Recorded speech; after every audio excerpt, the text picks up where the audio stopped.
How did you come up with the idea of starting a venture studio, and how did that morph into Jumlaty over time? Because that's a very interesting transition. Yeah, it was and is a very interesting journey, roller coaster, as they typically say. In the process of scaling your company, did you have any mentors or people you looked up to who you could speak to? I was blessed to come from a family of successful entrepreneurs, right? My father himself is a very successful entrepreneur in his own industry. So I was blessed in that way to be able to discuss my challenges with my father. Is there any particular story of failure where you felt like you were going to give up, but you didn't? Our very big setback was when we got the term sheet signed from this really large company.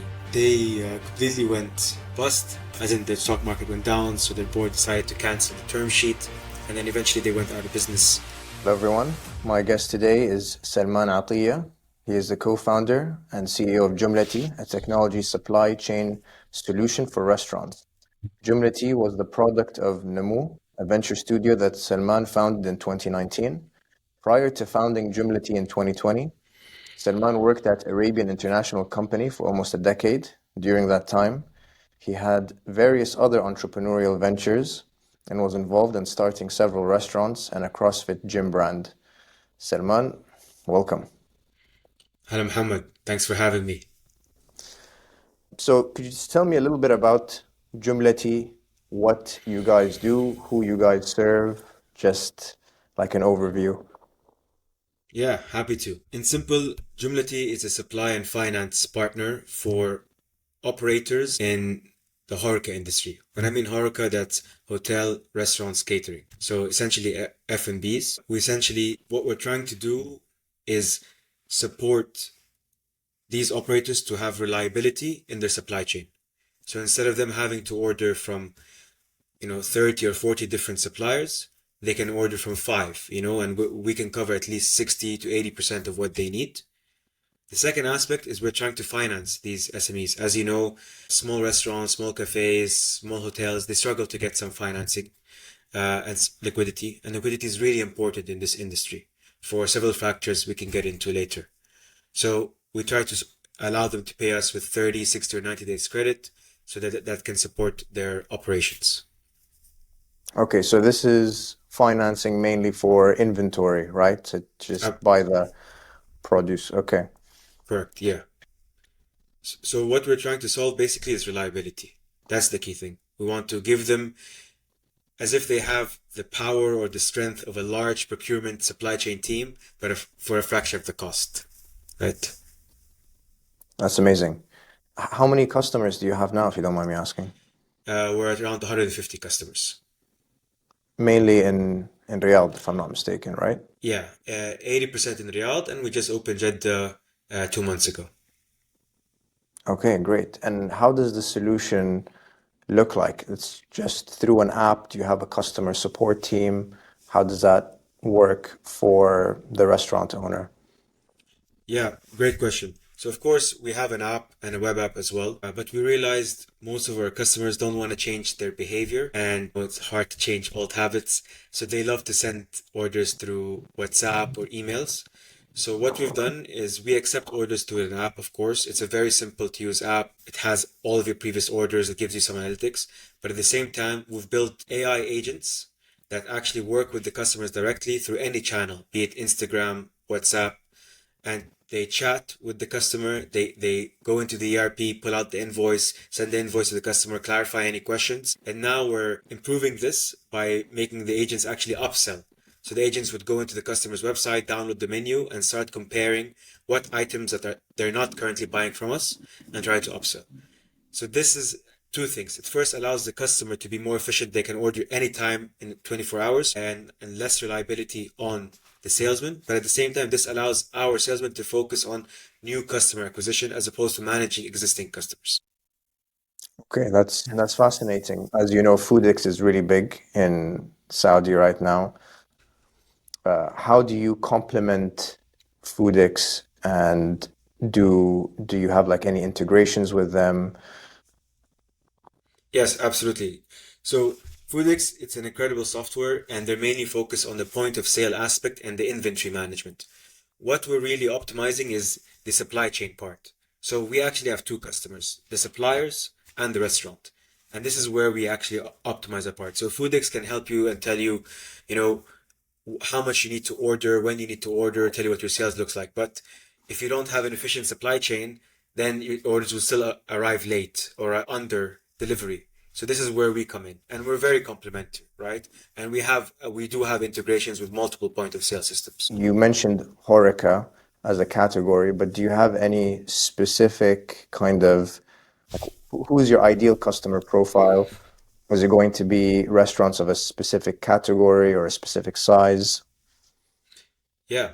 So in theory, we can serve anyone in the HORECA, but just to be efficient during the scaling part, we focused on two main customer types. Cafes, as you know, they're very popular in Saudi and they're still growing. And from the restaurant side, we call them fast casual restaurants. So these are like the shawarmas, the burger restaurant, the pizza, tacos in that sector. These tend to be the most popular, right? They tend to most frequently open more often, and their SKUs are sort of similar between them. Could I ask how you started Jumlaty exactly? How did you go from starting a venture studio, and then how did that idea, how did you come up with that idea of starting a venture studio, and how did that morph into Jumlaty over time? Because that's a very interesting transition. Yeah, it was and is a very interesting journey, roller coaster as they typically say. So the idea of Jumlaty came to me back in 2016. At that time, I was working as an industrial engineer. I kind of specialized for over a decade in supply chain digital transformation. We were implementing like robotics in a very manual labor process. We were using AI back then when AI wasn't popular, but more in constraint theory, which is basically trying to optimize the output for minimum input. So I was working in facilities that had 3,000 workers, very manual intensive, and how we can basically change this from a manual process to a very systemized, robotic, efficient process, right? And at that time, 16, there wasn't much kind of, as you say, entertainment as there was today in Saudi. So typical, what does one do after work hours? Me and a group of friends, we went out and opened a restaurant in Jeddah. It was called Breaking Bread. It was kind of like a sandwich store, salad store, that kind of concept. And it was a great experience. We were four guys, each one had a different role. I was more in charge of the finance aspect of it. But one thing that stuck with me from back then was that we were a small restaurant, but we were ordering from 20 to 30 different suppliers. And this didn't seem right to me at that time. It was a bit odd that we'd have to work with also not just any suppliers, like key suppliers, Pepsi, the big names, right? The main principal suppliers. And this resulted in a couple of issues. So first, lead time was 3 to 5 days. That means we'd have to store at any given time 5 days of items, which we had a very small storage space, and this was also heavy on our cash flow. Like inventory, the more the inventory you have, the worse your cash flow is.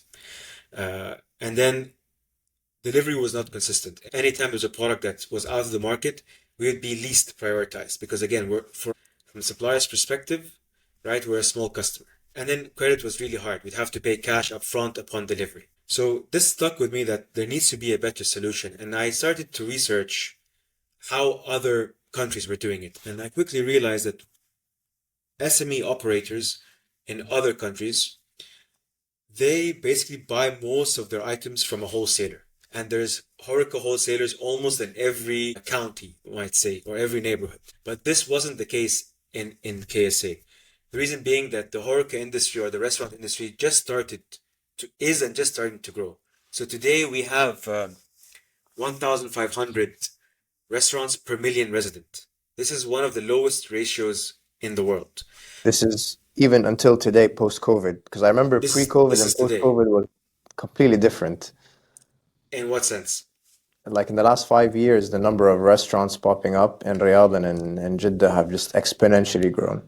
Absolutely, very true. And this is today, or maybe 2 years ago. This is a survey that came out from the government saying that we have 1,500 restaurants per million resident.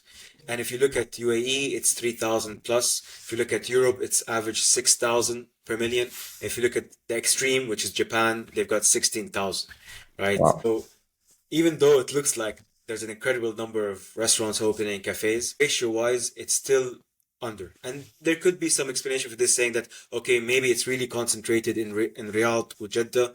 If you look at the other regions, then that's why the ratio is really low. But generally, as an average for the nation, we're looking at this industry typically has a lot to grow, given that there's going to be a lot of immigration, population growth, etc. So having been curious, I asked some of the suppliers what was going on. And essentially it's that as restaurants are growing, this becomes more and more challenging for key suppliers, because previously they may enjoy, let's for example, 5 deliveries a week, each with a large order value.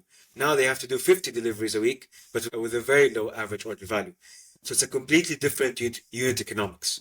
And essentially what's missing is a middleman, a digital non-digital wholesaler, right? And the wholesale HORECA market is new. Like there's only 2 handfuls in the region. Whereas if you look at the wholesale market for FMCG, which are products in the supermarkets and the bagalas, corner stores, those are very well developed, very sophisticated. There's many of them. So that idea always stuck with me. And after, over 10, 11 years working as an industrial engineer, I had a choice to make. Do I then go into the executive part of this company, right, and go into how does this industry really work, the sales, the marketing aspect, like you're trying to upgrade? Do I go and get my MBA, or do I go start something on my own, right? So this was the kind of a moment, I think it late 2019 I was deciding this. And obviously I saw the growing trend of technology in the region. There was the whole Kareem story happening, there were other startups are booming. So I decided that, it would be a good idea to test out different ideas, technology-wise, and launch a venture studio. It was quite unique at that time. There was no venture studios, maybe 1 or 2. Now there's a lot of them. I managed to raise some capital from friends, family, and one family office. And it was very simple. We'd do a venture studio, we'd have 10 ideas, and from 10 ideas, we'd study them. From those 10 ideas, we'd have 6 proof of concepts, and then 3 MVPs and 1 scale up. It was designed that every 3 to 6 months, we'd basically cut the whole cohort in half, because you would need an insane amount of funding to actually run all 10 if they were successful. And the idea was not just, which idea is best, but it was what I call like the collection of everything together. So you might have a really good idea, but really bad founder. We might have a great founder with a bad market, right? And it's about what clicks with everything together, right?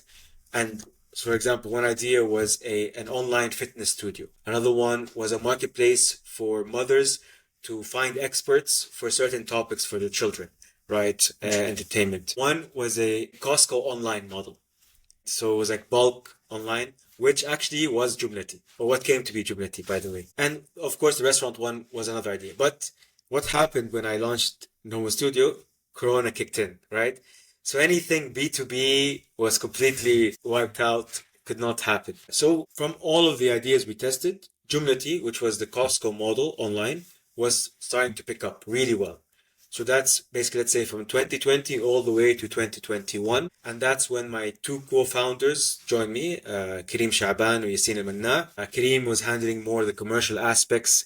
He's a very proactive, outgoing person. Commercial is his game. Yassine is a tech guy, 10 years in technology, helping me build the product. Well, alhamdulillah, like it was growing, but the idea of serving the B2B sector was always in the back of my mind. Like we never got to test it. And I really thought it was because of my experience. Like I literally experienced this pain point. So slowly I started to convince my founders that we should test this sector. But what happened in 2022, so 18 months after Jumlaty was launched, was we got a term sheet from what at that time was a $1 billion valued company that was traded in New York Stock Exchange. We were very excited. They wanted to come and open in Saudi. We signed the term sheet. We looked at them. So it seems to me that B2C was the way to go. And khalas, we're going to go this. Allah, from April 2022 until June 22 was the tech crunch. That was when the whole market woke up, interest rates went up, and like, okay, we need profit. And you can see this company's valuation going from $1 billion plus down to like 0 in the span of like 4 months.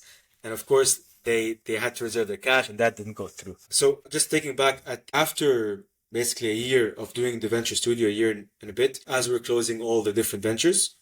That's when Nomo Studio and its entire team morphed into Jumlaty and then the B2C. Once this whole crash happened and the whole market, even in Saudi, became from basically June 2022 until today, it's become incredibly difficult to raise capital. Interest rates are high, which basically results that risk capital becomes very hard to access. Just once interest rates are low, risk capital is really easy to access. We had to pivot for a couple of reasons. This market, the B2C market, was very challenging. There were competitors who were basically putting Ronaldo in their app as an advertisement. So with very hard funding, that's when I went and I told my founders, listen, there's this opportunity. Let's test it out slowly. So we took 3 months. We went and interviewed over 100 customers and realized that this is the way to go and started the pivot process, which basically the pivot took us all the way up to beginning of this year. It took us 18 months because you Wow. can't just shut down. You have revenues. Like if you shut down your revenue, your company's going to go bankrupt. So it took us about 18 months, and there was that whole Apetito merger that happened in the middle as well. So that's the story of Jumlaty. Thank you for this story. There's a lot to unpack there. I want to get your thoughts on a few items that you mentioned. One of them is your thought process when you were eliminating ideas, like just on a high level. How did that go? How did you end up with Jumlaty instead of anything else? You mentioned that your team is a factor. Did you already have a team in place, or were you going to hire a team based on the idea that you wanted to pursue?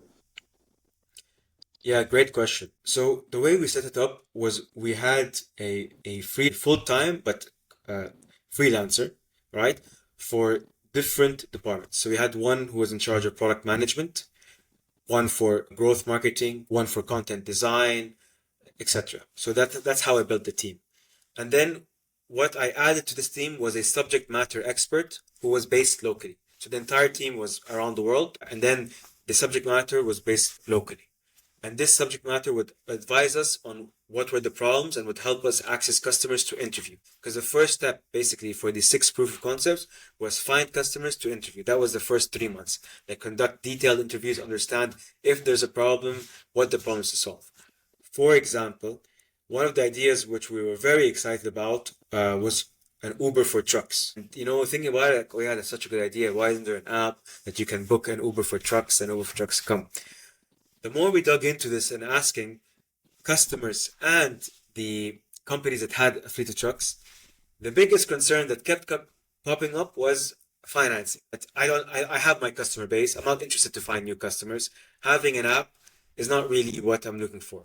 But my Yeah. biggest problem is they pay me in 60 days or 90 days. These are big companies I'm dealing with, and I'm a small guy. I'm a small company that has 5, 7 trucks. So that immediately, as a proof of concept, before even going into building the app, that was like, okay, that's not where we're going. That doesn't work, right? Yeah. And just having the wrong team for that. Financing back then is not like today. Fintech's really hot today. The government's doing incredible things to support. Early 2020, it was not as sophisticated. So we thought from a like getting all the permissions perspective, that wasn't a viable thing for us to do.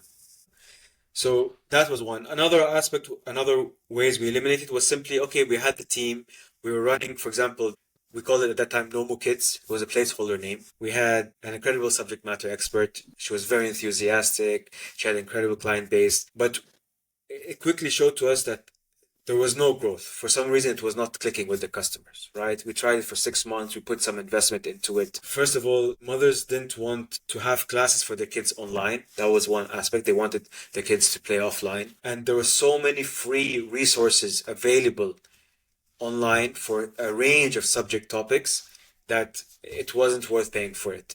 So that was one where we saw no growth. Eventually, the two that were rapidly growing was Nomo Fit, which was a fitness, online fitness. We had so many classes running, and Jumlaty, right? Those were the two which we spent a year working on, and we had to make the difficult decision to say Jumlaty looks more profitable. It's a bigger market. That was the only reason. If we look at the fitness market in Saudi is $1 billion at most, and the HORECA market is today at 25, expected to reach 40 billion. Yeah. I mean, yes, market size is definitely much larger, and I guess, I mean, that is the way to go. But I would also imagine that your background in having run and owned or co-owned a couple of restaurants is something that also prompted you to go into that route because you understood the problems that the industry is facing very well. Absolutely, very true, very true. Even though it was an online supermarket first, that was a big factor. There Okay. was an element of which one do I see myself sacrificing a lot of time and effort to grow for. That is a very important aspect. Because in essence, it wasn't a venture studio typical where we're going to be investors. No, it was a venture studio where the pre-seed that comes out of it stage, I will join full time and lead this company to growth. So that was another criteria. Okay. And then the second thing I wanted to unpack was your your founding team. How did you manage to recruit the right people? How difficult was it? Was it challenging? And how did you continue to hire the right people as you scaled up to the point that you're in right now? Very true. Very good question. And very true that it's very challenging, the recruitment process. I would say recruitment or is the single most important skill to master when building any company. And it's really challenging to do correctly. Uh, I find this to be like I've asking other founders, I see that this is also a very big challenge, right? I cannot overemphasize that how important building the right team is from day one, and this is something that has been a challenge for me, and I made a lot of mistakes and learned along the way, because you really can't tell. It's like the watermelon. You can only tell if it's good once you cut it, once you get the team. There's only so many interviews you could do. Um, so the founding team itself, so Kareem, his family was one of the investors in the venture studio, right? And he was very interested in, actually, it was his idea when doing the online bulk supermarket, right? So that's how I came with him. So, because if you remember, Jumlaty was actually an online supermarket. That was the one we chose to scale with. Yeah. And only after the failure of the term sheet and that happened that we pivoted to the restaurant. So that's how I know him. I know his family very well. I know Kareem for over 15, maybe 20 years. We were childhood friends. Yeah, so it made sense. It was easy to work with him. We're very open with each other. And I'm actually closer to his brother, so it made it, he was like a younger brother to me, so it made that dynamic easier. Yassine was simply through a recruitment process. We put an ad on LinkedIn looking for different people with this background and diversified skills. We immediately knew during the interview process that he was the right person to join us. And he actually joined us in the venture studio level, not in the Jumlaty level. You know, Okay. yeah. So at that time, uh, so that's how I met the founding team. Basically, one person was a close friend. One we just met, but now I see him as a very close friend because it's been almost 5 years together. Yeah. So when it came to recruiting after that, like after you selected Jumlati and Yeah. with the pivot and everything, how has that been? How big is your team, by the way? Today we're around 46 people total. Oh, wow. Yeah. Okay. Yeah, we were 90 something almost a year ago. That was because of the merger with Apetito, and get into that as well. But that's completely pivoted as well. But yeah, so in terms of recruiting, once we went through the normal channels, we tried to recruit industry experts, but we tried to focus on young people. They tend to have less habits, but like someone working 2, 3 years in this industry, we use the typical tools like LinkedIn or any other channels for recruitment or even through our social media channels. And we have a very kind of simple recruitment process. Tend to be 3 interviews, one with each founder, and then a final interview with the entire team. And then we just take a collective decision if this person is suitable. And Okay. we made a lot of mistakes along the way. We've made a lot of I mistakes was along the gonna way. say, are there any resources, books, or anything like that that you'd recommend to read before someone goes through this process? I haven't, no, honestly, I learned through trial and error. Every time I Okay. learned through trial and error. But one thing to do is that the process needs to be systematic. Like you need to have your questions ready, you need to have the ideal answers ready and graded before. Because as humans, we tend to justify things after, like, Mm. oh no, he meant this, but he could have a chance. But if you have a very detailed process, that you actually, these are the questions and these are what the answers I expect them to answer. And then if they answer this, it's like a score of 1 to 5, for example. And then you have at least 3 separate interviews with 3 different people. Everybody's separate so that there's no groupthink. So groupthink is a phenomenon where if you're a group of people, especially in work, and 2 people will agree on something, everybody else will tend to agree just to avoid conflict, right? And you actually want the opposite. You want everyone's opinion, right? And I learned a lot of time that actually the opinion of my team and my co-founders were more valuable than me, and I was trying to justify why this person could have a chance. And the last thing that I definitely now believe in is that if it's not a hell yes, then it's a no. It has to be like a hell yes without a doubt. If it's like maybe he's good, but no, forget it, you know? Yeah, Yeah. I agree. That's I came across that mantra recently. I can't remember where. And I was like, that's a very good philosophy for life. Yeah. Very true. So regarding the Apetito merger, what was the logic in the merger and what's happened subsequent to that? Yeah. Very good question. So the merger happened where we have a couple of common investors between us. All right. And both investors, when we were talking to them, we were telling them, okay, you know, we were a B2C company. We're now pivoting into a B2B because it's harder to access capital. The B2B market is bigger, more sustainable, etc. So this investor approached both of us and said, both of you gentlemen are interested in entering each other's market. And if you remember back in 2022, Egypt's currency devaluation did not kick off. It kicked off really late 2022, beginning of 23. So we're talking about this happened right after the whole thing with the previous term sheet collapsed, right? So the investor made us meet each other, and it was a very interesting proposition. And they have a very strong team. They're well backed as well. They've made really good progress in Egypt. They want to enter the Saudi market. I've always also in the future want to expand into Egypt. That wasn't my plan at that time. But one advantage I quickly knew was that if we do merge, then a lot of my back office would be in Egypt, which would immediately enhance my SG&A. Like we would centralize our technology team, our finance team, our marketing team. This would immediately help me achieve a path to profitability faster. So very interesting enough, we were 2 companies in the B2C space looking to pivot to the B2B space. With them wanting to enter the KSA market, them being very well backed as well. And that was the whole premise of this merger, right? To put 2 forces together, centralize, take their technology, bring it to Saudi and expand and pivot into the B2B segment and expand into Saudi Arabia, right? And they were doing probably more revenue than us in Egypt. So the company as a whole was then immediately much larger, making it more attractive. Again, whether to access financing for debt financing or equity financing as well. Yeah. Okay. And so is there still a partnership between you guys, or have you guys decided to do anything after the devaluation?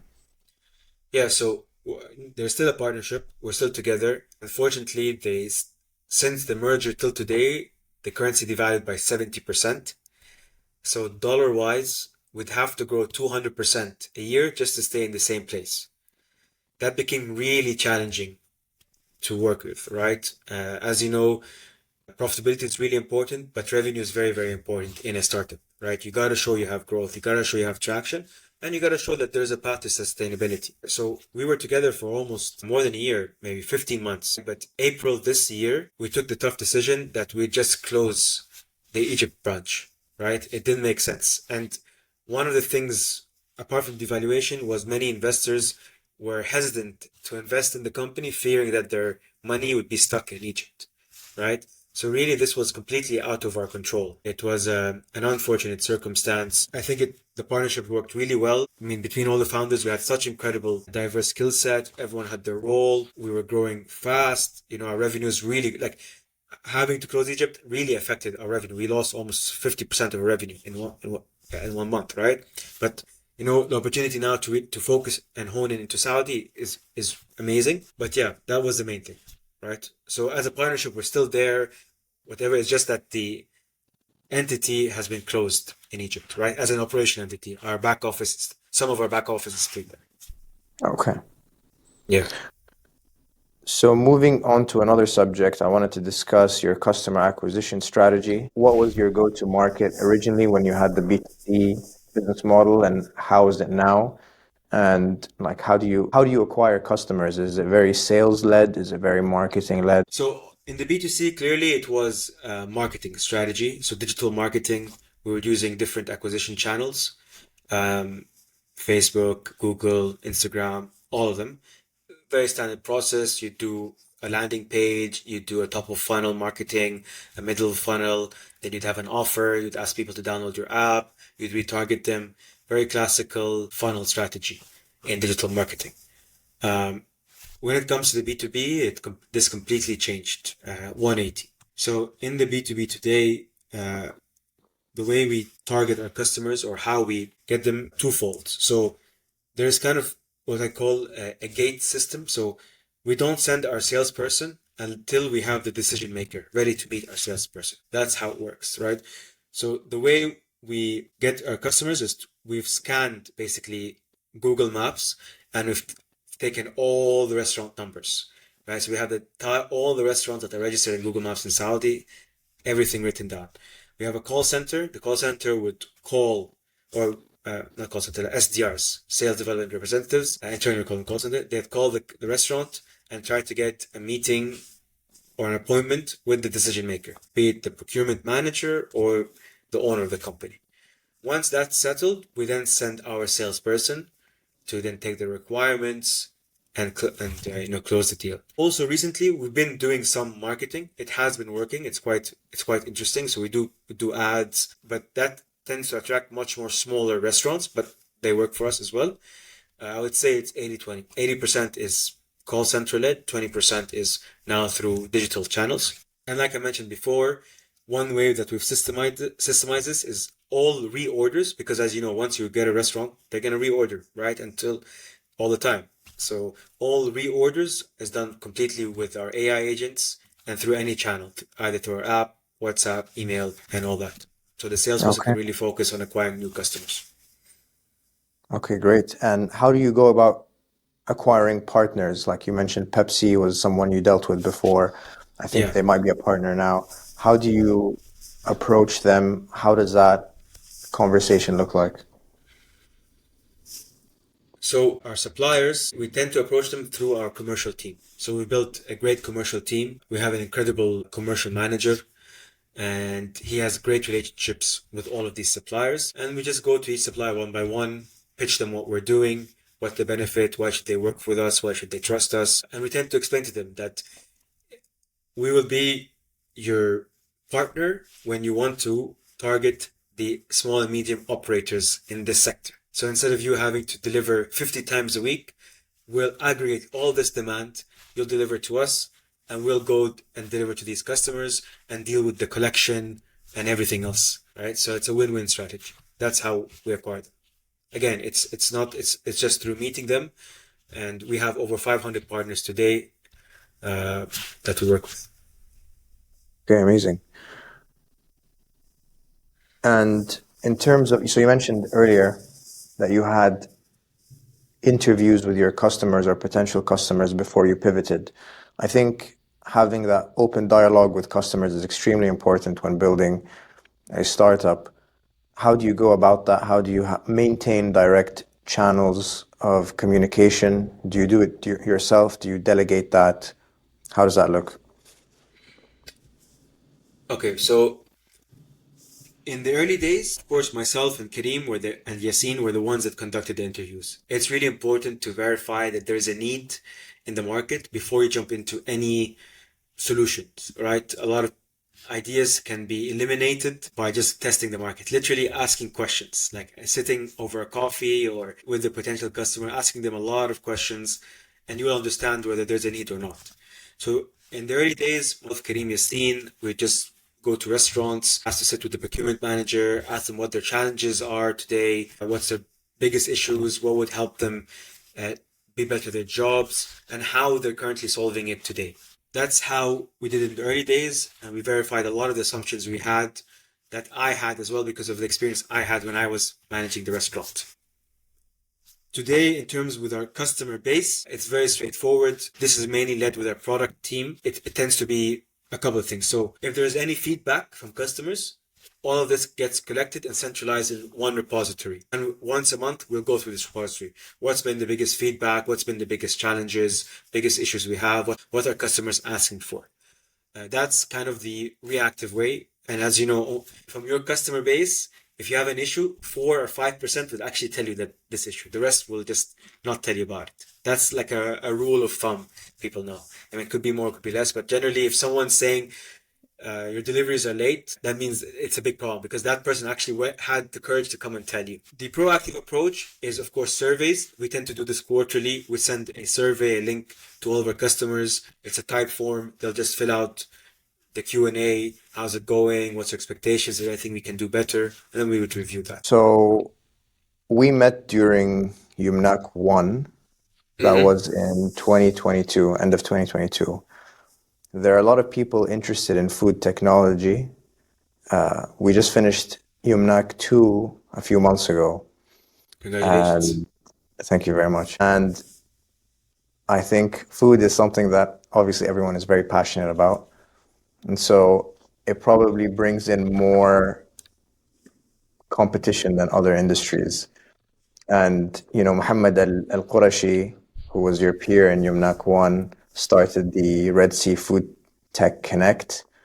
Yeah. And I think there's just a growing interest in that area. How do you approach competition, and how do you see the landscape right now? You mean food tech in general or food supply as well? I can talk.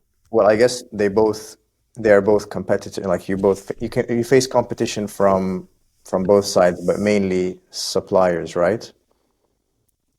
Yeah, correct, yeah. So food tech is a very large, broad term, and it can be everything from new ways to create proteins, alternative type of proteins, or for example, I know there's a startup that's creating farming tomato using salt water, so you don't need fresh water, all the way down to the supply chain aspect, right?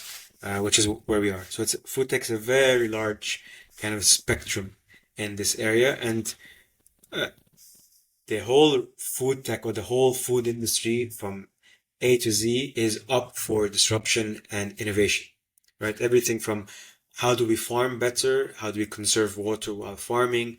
How do we increase the yield of crops? To then how do we preserve the foods better? All the way down to how do we make apps that can help people have more healthy, conscious eating, for example, and avoid kind of quote unquote bad foods, right? So the food tech is a very broad spectrum. In my specific segment, because I can't talk about the other segments as I'm not too detailed into it, but in my specific segment, which is the supply chain to SME restaurants, right? I believe competition is very encouraged. As I said, it's a mega market. Right? The HORECA market is worth maybe 20, 25 billion today between different sources, estimated to get to 40 billion in the next 10 years. So going to double. Wow. That's on a conservative. So extremely huge market, impossible for one person to serve. And you have so much different segmentations in that market. So high-end restaurants, high-end hotels, boutique hotels, 3-star hotels, each one have different requirements. As there are maybe 2 or 3 competitors, which I highly respect, I believe this is something really good because we educate the market faster and we help support the entire industry to grow, right? I see it as more about growing the pie itself for all of us than competing with each other. Yeah, that's a very interesting perspective. The other thing I just add is that the more we digitize the entire food tech, again, I'm talking about the supply chain part or the restaurant operation part, less about kind of alternative food sources or biotech, that part, the better it is for all of us. So if a restaurant's operation is more technology enhanced, that means we can predict better. We can deliver them better, right? If they're able to procure better, if they can predict their customers better, we can then do our jobs better. If we can help farmers predict their yield better, we can then know how much they're going to yield, how much target sales. So the more the whole industry is digitized, the better it is. It has a compounding effect for everyone. Yeah, no, absolutely. You mentioned that there are a few competitors that you respect really well. Who are the few players that really come to mind that did a really great job?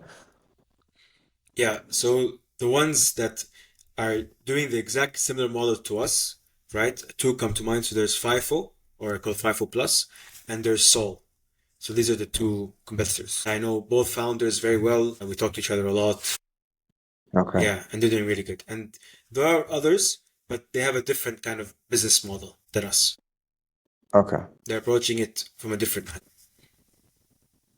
So you've spoken about and you've written about on your LinkedIn financing options for small and medium-sized restaurants. How do you go about solving that problem exactly? Have you made an agreement with a bank, or do you directly loan them? Is it like a buy now, pay later kind of situation?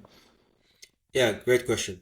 So maybe just give a quick background on our business model. It's very simple. Our business model is we buy inventory and we sell it, right? But it's not that we have a catalog of things that we buy then find the seller. So I work on a almost like a project by project basis with each customer. So if you're a customer, I would sit with you, what are the products you need? I would go look at what I can offer you. I'd agree on a price and I'd serve you. And then hopefully with time, I would try to increase that basket with you. My aim is to try to, if you have 30 suppliers today, you'd have five, and majority would be for me. And then maybe your key suppliers, like if you're a burger restaurant, for example, and you buy a lot of beef, it may make more sense for you to buy the beef from the directly from supplier because of the quantities are quite big, right? Yeah. But then the remaining of your items, you can just buy it from one supplier. So that's how we work. We make margins on each of the items, right?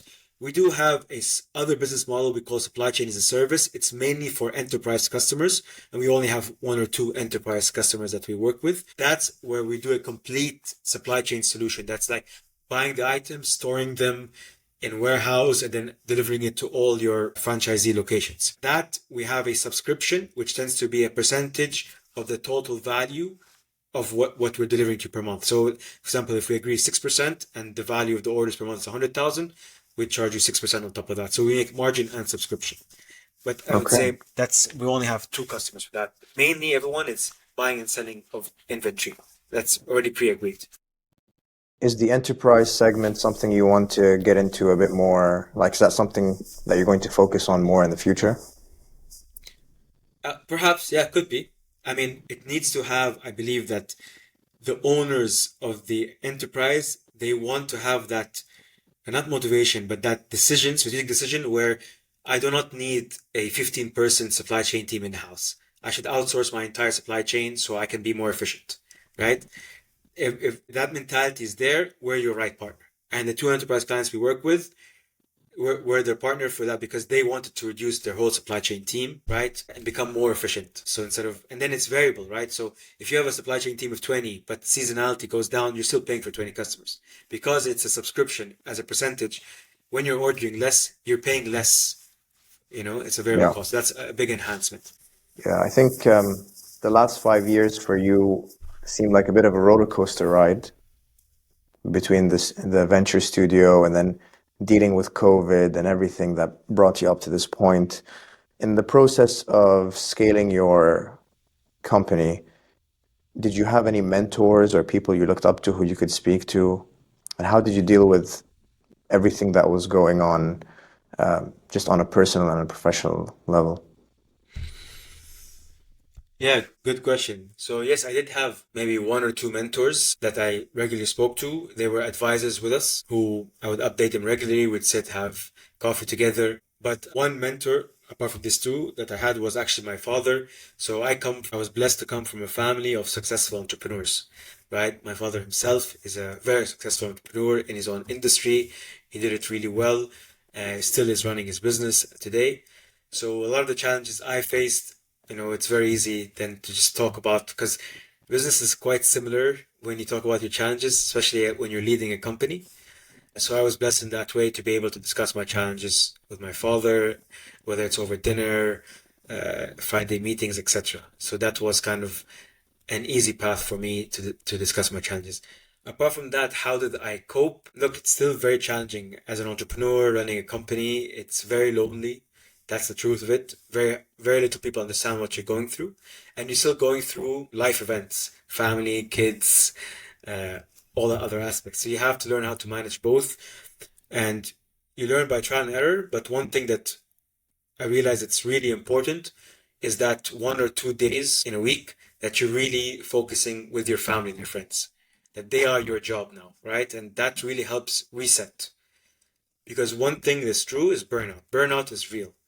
And people think, oh, I got a match, will push through. You will get to a point psychologically, you will stop caring. And it's not because you don't care, it's that your brain is telling you to stop caring, to rest. And then you realize it like after once. It's a symptom of burnout. I love this expression. Amateurs, they train hard. The difference between amateurs and professionals, amateurs will train hard, but recover like an amateur, and professional will train hard and recover like a pro. All right. So you Wow. gotta put as much effort into your recovery as much as you put effort into your goals, for example. Right? Yeah, that's great advice. Do you have any daily habits or routines that you do just to keep you on top of everything? Yes, so of course, my morning habits quite standard. I always gym first thing in the morning, spend some quality time with my children and my wife, because that's probably the only time I'll get to see them that day. If the day goes crazy, you might end up staying late, right? So that hour in the Yeah. morning is really, really important. Those two are basically kind of my, how do you say, grounding, right? Working out first thing in the morning, spending time with family, and then when you start your day, I do this on my notes app. Just write your top 3 things that you want to accomplish today. Although sometimes you do 100 things and don't do them, but at least you would know that okay, you didn't do what you wanted to do today, right? Okay. At So least these you are know like what you. the things that move the ball forward, basically. Yeah, exactly, absolutely.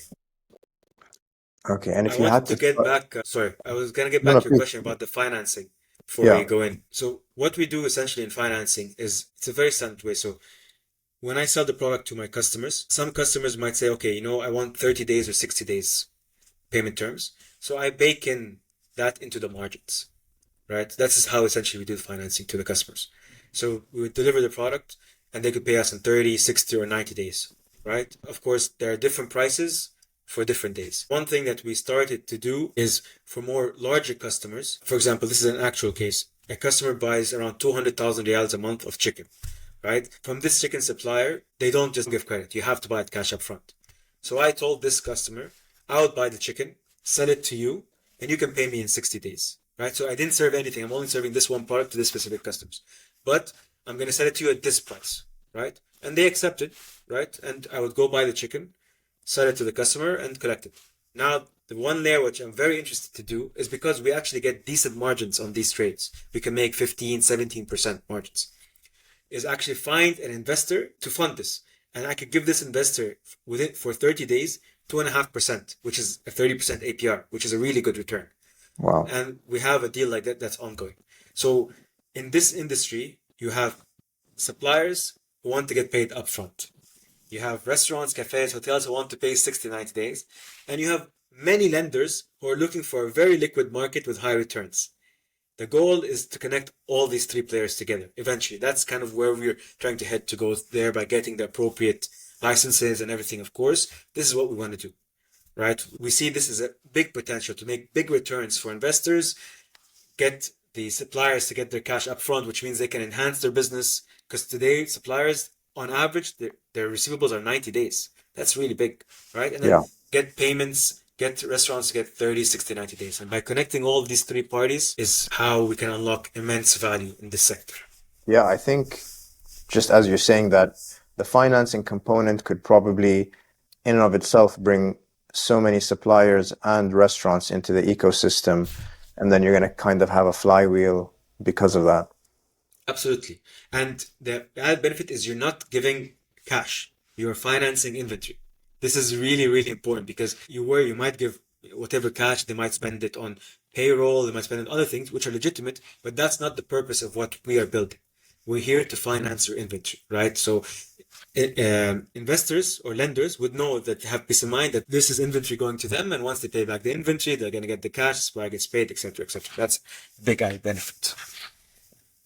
Okay, no, that's amazing. I think الله يوفقنا I جميعا. see a very bright future ahead of you. In hindsight, what would you do differently if you were to start all over again? All the way back to the Venture Studio, or starting? That's Let's say it's a once long you've process. selected Jumlati as the company that you wanted to Yeah. build. So this is what we touched upon earlier on.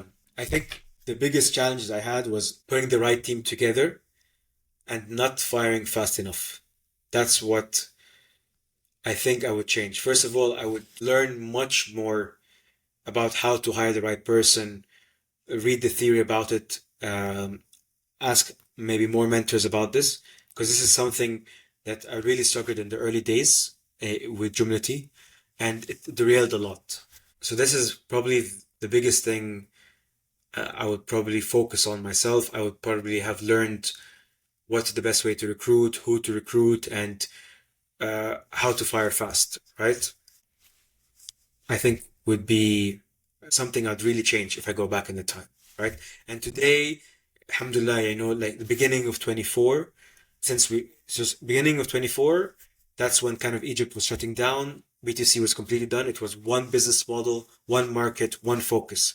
On top of that, with really the right team, right? So this is why we've been able to really grow incredibly fast in the last 9 months, something we didn't see since the last 2 years because of different aspects, like the merger, having two different business models, but having a great team with one business model, one market, growing in one segment allowed us to grow really, really fast. And you kind of need all of this to be working asynchronously together, right? And I would say from all of this, focus on building the right team. And that's what I would go back and really hone in on, right? Yeah, I think I heard someone recently say that recruiting and team building is the highest leverage thing you can do in building a company. Absolutely. Number one is literally the most important. Maybe sales is after, like sales and storytelling. I heard, but recruitment, number one, is like having the right team, de-risks the investment, de-risks the go-to-market strategy really well. And actually, I learned this. So I started my career in Procter and Gamble in the UK as an industrial engineer. And this is something that they kept saying. It was like in their motto somewhere. They kept emphasizing this, that if we were to start all over again, we'd be very happy because we'd have the team. It's all about the team. It's all about the people. Right? So even large, well-established players like P&G believe in this. So, it goes to show that it's definitely really important. Great. Is there any particular story of failure where you felt like you were going to give up, but you didn't? I mean, those are usually the ones that are, it's very inspiring to hear, and I think other people would definitely benefit from any of that if you do have a story to tell. A story, if I'm going to give up, but I didn't, that's Yeah, like the or story just of our life a as an failure or entrepreneur. a giant setback. Yeah, so as I said, like, I told you that our very big setback was when we got the term sheet signed from this really large company. Uh, they were publicly traded, New York Stock Exchange, an American company, signed the term sheet, done, agreed they were going to invest $3 million. On top of that, a lot of investors locally got excited. I mean, obviously, if this big company is going to come invest in you and it's a $1 billion company, they completely went bust. As in the stock market went down, so their board decided to cancel the term sheet, and then eventually they went out of business, went into liquidation. So that was a very big setback for us and the founders. That was probably the closest time we would probably call it quits, but we said let's just go and interview customers in the restaurant sector. Let's see what we can do, because we had revenue, and I think we might have been doing a humble maybe $250,000 a month or something that time. And yeah, so by interviewing these customers, we identified another potential segment, and that got us excited again. But really, I'm sure many entrepreneurs would agree with me that calling it quits is almost like maybe a weekly thing that you think about. Like there's some weeks like you're on top of the world, this is incredible, I can't believe it. And then some weeks like, why am I doing this? I should have just got a job. I'm gonna go find a job. This isn't wrong. Why did I even think of this decision? Except I should have listened to XYZ. It's just like a normal thing. Who was it? I think Elon Musk said something that I laughed at. It's like entrepreneurship is like eating glass and staring into the abyss or something. He said something Yeah, yeah. like that. I think he said that. Yeah, and And that then he really said resonated at me. some point you stop staring at the abyss, but you just continue eating glass. I remember doing that. It does have its challenges. It is emotional because Again, I read this as well. You have to have this dichotomy in the way you think, that you gotta understand how difficult your situation is now, right? Or like how off track you are now, the reality is, but at the same time, be extremely positive and ambitious of where it can be in the next 12 to 18 months.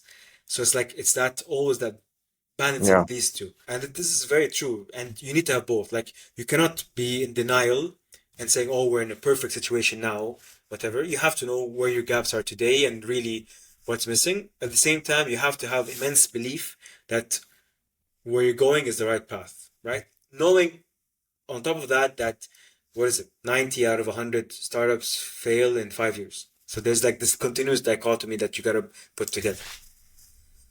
Okay. So that being said, where do you see Jumlaty in 5-6 years' time? Where do you see it by 2030? And how do you plan on getting there? It's a good question. Really, where I really believe the market is Jumlaty to be that center point of where I discussed to you about, right? A place, eventually, what we really want to be is that we want to finance the SME sector of the HORECA business, right? We want to be part of why Vision 2030 succeeded. And a big part of that is growing small and medium operators in the HORECA sector, right? And it's going to be through finance and supply. It can't be separate. I believe personally that if you just come as a financier and give cash, it's really challenging because you have to go through the challenge of analyzing every single restaurant and then making deals with all the suppliers. And there's a risk of the cash not being utilized. But by going into the supply part, that added another benefit is that it's actually all you're doing is buying and selling and increasing margins. And you're putting a financier in the middle. So I see us where we want to be. We want to be the reason why the ratio of restaurants is no longer 1,500 to million. It's now 3,000 per million, which is, I believe, where it should be, giving benchmarking across our neighbors. And we want to be the financiers for this industry, right? Helping restaurants have good finance and reliable supply chain, helping suppliers access this mass restaurants with low cost, at the same time giving back lenders incredible returns. This is where I see us going. And getting there, just doing more of the same thing, or is it going to be a different strategy? So definitely it's going to be much more focused. We are focused on our technology. So we are a technology first company, right? And the way we get there is continuing to build technology solutions to the bottlenecks that keep popping up as we grow. So one of the biggest bottlenecks that was our salesmen working on serving existing customers. Next is how we can use this AI to actually negotiate with new customers. How we can actually then automate our procurement from our suppliers. Can we connect directly to each supplier? How we can automate our predictive analytics. So one thing for us that we're planning to do now is have a much more sophisticated prediction analytics, not for demand. That's pretty easy to do, to predict demand, because you have historical information. But actually, sometimes you can win a restaurant, or not win a restaurant, like approach a customer, and you take all the information on this customer, price their menu or what they need to buy, and then that customer turns out to be very picky with pricing, or may not be serious, or what they want to purchase from you, you don't have those relationships with those suppliers. We want somehow to avoid this and actually build a predictive model that we can just put a restaurant name, maybe with a website, and get a score from 0 to 100 that this customer is very likely to convert with you or not, right? And we want to use sentiment analysis from social media, to use all the different data that we have, basically put it into a model and try to get analysis. This way, again, makes it so much easier to onboard a restaurant. If we have like 100 leads, put them into this machine, and then from this 100 leads, okay, these 20 are the most likely. Focus on these 20 restaurants. Is that Yassine who's leading this, the AI portion? Absolutely. Okay, so he's a CTO, but he has a lot of data experience. I'm guessing he's like a full stack developer. Yeah, so actually his background is in data. So he's a product manager background, computer science, and now the last 2 years, mashallah, he just graduated with a master's in AI and data analytics. Yeah, Amazing. So he's really a full stack, and he's built an incredible team below him to support him. Well, I'm really looking forward to seeing how Jumlaty progresses over the next 5 years. I usually like to conclude these podcasts with rapid fire questions Sure. that have nothing to do with your business. So, is there a book that's helped you in your career, or a book that you find yourself frequently gifting that you'd recommend to people? Book that I'm frequently gifting. So one book that really helped me, and I don't frequently gift it though, is Emotional Intelligence 2.0. That book kind of really helped me realize how to work with people very closely, how to build relationships. I think that's a really important book for any entrepreneur to read. Yeah, I'll definitely choose that book. There is another book, it's not very famous, it's called Maverick. It's also very interesting. I'll share it with you after. It's definitely worth a read. It's a story about a second generation entrepreneur took over the family business and how he radically transformed it, based in Brazil. Very interesting book. Okay, Yeah. that's interesting. I haven't heard of that one before. What's your favorite vacation destination? Spain, for sure. South of Spain. Okay. Yeah. And I have to ask you a couple of questions on food because that's your Obviously. industry you're in. But what's your favorite cuisine and your favorite restaurant in Saudi and your favorite restaurant in London? I added the London question because I'm currently in London and might as well ask you for your recommendation. Okay. So my favorite cuisine is it's a tie between Japanese and Arabic food, to be honest. It's really hard to choose. Okay. Yeah, I really like, when I mean Arabic food, I mean like home cooked Levant style Arabic food, but I also like Japanese food. I mean, I went to Japan on my honeymoon because I loved Japanese food so Wow. much. Favorite restaurant in Saudi, Kuro, for sure. Best Japanese restaurant, I believe, in Saudi. Everyone must try it. It's really good, and the design's incredible, the ambience is incredible, but the food is top notch. In London, one of my favorite go-to restaurants is Ledbury. Have you heard of it? I've heard of it. It's Yeah. really, really good because it's fine dining, but it's homey food style fine dining. I don't know how to explain it, but it's not too sophisticated. It's really, really delicious food. Really well executed. I love the team. I go there regularly and highly recommend to go to Ledbury. Okay. Well, thank you Yeah. very much. If people want to find you, how can they reach out? What is the best way for them to do that? Reach out to me on LinkedIn at Salman Attieh, or on X, again, Salman Attieh. Those are the two easiest way to reach out to me. And I'm happy to connect with anyone to discuss anything between AI, supply chain, technology, at any time. Thank you, Salman. Appreciate it. Thanks, Mohammed. It's been a pleasure.